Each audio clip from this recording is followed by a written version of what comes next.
प्यारे दोस्तों, कब्र वालों के सच्चे वाकयात में से ये वाकया बयान कर रहा हूँ, इसे आप गौर से सुने। लेकिन आपसे एक छोटी सी गुजारिश है कि आप इस वीडियो को लाइक ज़रूर करें। तो चलिए शुरू करते हैं। वाकया बयान करने वाले रावी कहते हैं कि एक बार का जिक्र है, एक मस्जिद में सब लोग नमाज अदा कर रहे थे।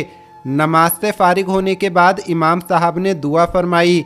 दुआ के बाद इमाम साहब तमाम लोगों से कहने लगे, हजरात, आज एक साहब यहाँ तशरीफ़ लाए हैं।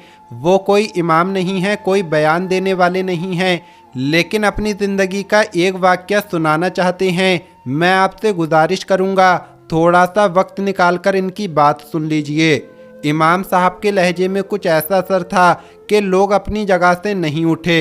सब लोग उस शख्स की बात सुनने को तैयार थे जो इमाम साहब की जगह पर आकर खड़ा हो गया था। उस शख्स में बज़ाहिर तो कोई ख़ास बात नहीं थी, यानी एक आम इंसान था। उसका आम सा हुलिया देखकर चंद लोग आपस में बातें करने लगे कि ना जाने क्या अहम बात करना चाहते हैं। जब उस शख्स ने अपनी बात करना शुरू की तो लोग चुप हो गए। मजमे पर खामोशी तारी हो गई। उसकी आवाज़ में कुछ ऐसा लहजा था कि जब वो बोलता तो हवा भी थमी थमी सी महसूस होती। कुछ देर में सबको एहसास हो गया कि ना तो वो एक आम इंसान था और ना ही उसका वाक़या मामूली था। वो शख्स कहने लगा, साथियों, मैं जो वाक़या आपको सुनाने जा रहा हूँ वो कोई मनगढ़ंत किस्सा नहीं है, यानी मैं अपनी तरफ से ये वाक़या नहीं सुनाने जा रहा हूँ। ये कोई फर्जी किस्सा नहीं है, बल्कि मुझ पर बीतने वाला सच्चा वाक़या है। 10 साल हो गए हैं मैं इस वाक़ये को जहाँ जहाँ मौका मिलता है वहाँ पर दोहरा देता हूँ, शायद कि किसी के दिल में मेरी बात उतर जाए। वो आदमी बताता है, मैं एक गांव का रहने वाला इंसान हूं और ये वाक़या उसी इलाके के एक जंगल में मेरे साथ पेश आया है। मैं गांव वालों की भेड़ बकरियां चराता था, यानी मैं चारवाहा था। एक दिन मैं जानवरों को लेकर जंगल में गया। वो बहुत घना जंगल था जहाँ पर बेतहाशा दरख्त थे और मेरे जानवरों के लिए वहाँ पर बहुत ज़्यादा घास थी, इसलिए मैं उसी जंगल में जाता था।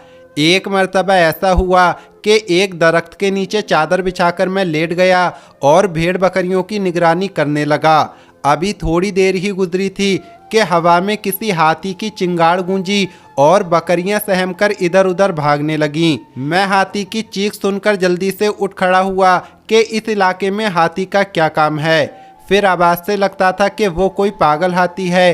भेड़ बकरियां सहमकर एक खारदार झाड़ी के पीछे जमा होती चली गईं।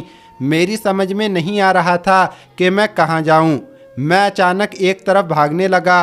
अभी मैं कुछ दूर ही गया था कि अचानक हाथी के कदमों की आवाज़ मुझे मेरे पीछे से आती हुई सुनाई दी। मैं रास्ते बदल बदल कर भागता रहा, कभी यहाँ तो कभी वहाँ, लेकिन मैं एक पागल हाथी की रफ्तार का मुकाबला कैसे कर सकता था।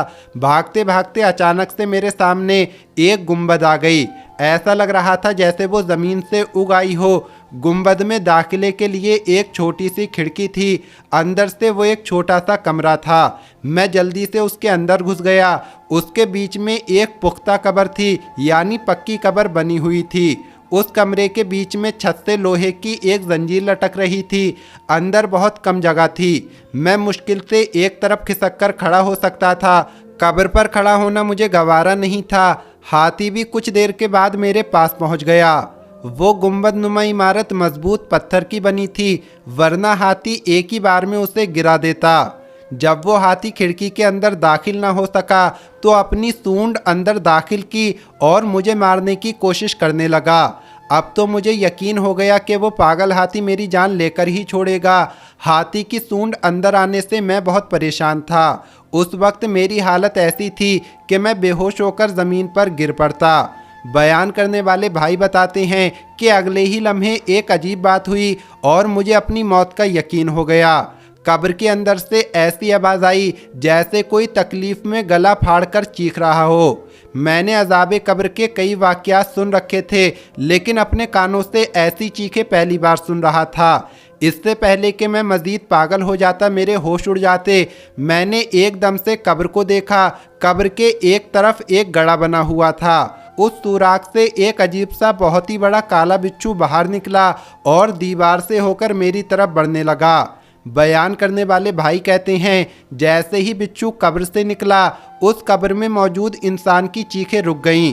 कोई दूसरा इंसान मेरी उस वक्त की कैफियत का अंदाज़ा नहीं लगा सकता कि मेरी हालत उस वक्त कैसी थी। एक तरफ पागल हाथी था और दूसरी तरफ कब्र का बिच्छू और नीचे कब्र से चीखने की आवाज़। मेरी समझ में कुछ भी नहीं आ रहा था। जब मुझे कुछ भी समझ में नहीं आया तो छत से लटकती हुई जंजीर को थामकर मैं हवा में झूलने लगा। अब मैं हाथी के सूंड और बिच्छू दोनों से बच सकता था। हाथी की सूंड अब भी कमरे के अंदर थी। हाथी ने जैसे ही अपनी सूंड घुमाई तो उसकी सूंड बिच्छू से टकरा गई। मालूम नहीं कि बिच्छू का क्या हुआ, लेकिन अगले ही लम्हे हाथी बेदम होकर जमीन पर गिर गया। थोड़ी देर तक हवा में चारों तरफ हाथी की आवाज़ें गूंजती रहीं, फिर हर तरफ सन्नाटा छा गया।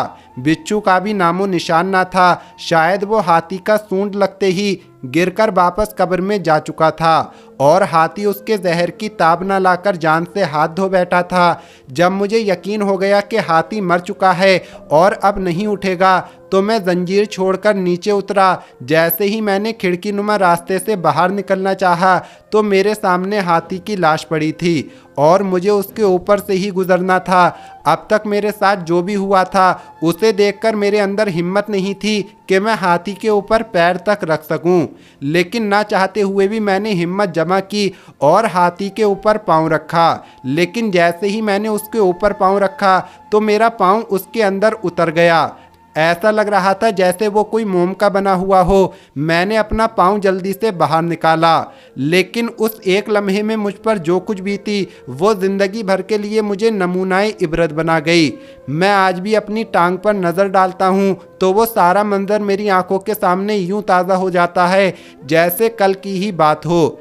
इतना कहकर उसने अपनी सीधी टांग से कपड़ा उतारा और देखने वालों ने बेख्तियार अपनी आंखें बंद कर लीं। घुटने से टखने तक, यानी वो टांग जहाँ पर गोश्त होता है वहाँ पर गोश्त का नामो निशान तक नहीं था। हड्डी के नाम पर उसकी टूटी फूटी टांग सबके सामने थी। पाँव का बाकी हिस्सा शायद मोजे से ढका हुआ था। कब्र के बिच्छू के जहर का इतना असर था कि हाथी को उसे छू जाना ही न सिर्फ हाथी के वजूद को पानी पानी कर गया, बल्कि उस चारबाहे की टांग को भी दूसरों के लिए निशाने इबरत बना गया। जो भाई ये वाक़या बयान करते हैं वो कहने लगे कि मैं आज तक इस्तग़फ़ार पढ़ता हूँ। मेरे उस वाक़ये की खबर हमारे गांव के एक बहुत बड़े बुज़ुर्ग तक पहुँची।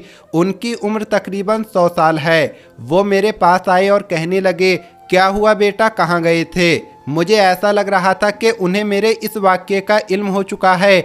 मैंने कहा, जंगल में जानवरों को चराने गया था, एक पागल हाथी मेरे पीछे लग गया और फिर मैंने उन्हें सारा वाक़या सुनाया।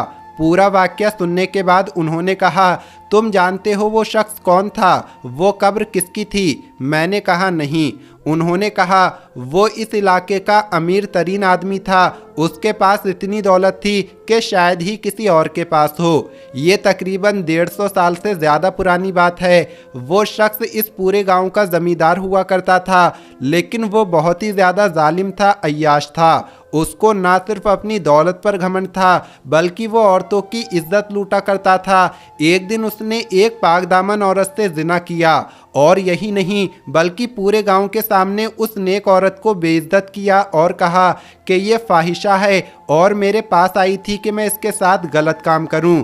लेकिन जब वो आदमी मरा तो आज तुम देख रहे हो 150 साल का अरसा हो गया है और ना जाने कब तक उस पर ये अजाब रहेगा। वो आदमी कहता है, मैंने उनके सामने सच्ची तौबा की क्योंकि मैं भी कोई पाकबाज इंसान नहीं था, बहुत गुनहगार था। उसके बाद से लेकर आज तक मैं बस मस्जिदों में जाता हूँ और लोगों के सामने ये वाक़या बयान करता हूँ ताकि लोग इबरत हासिल कर सकें।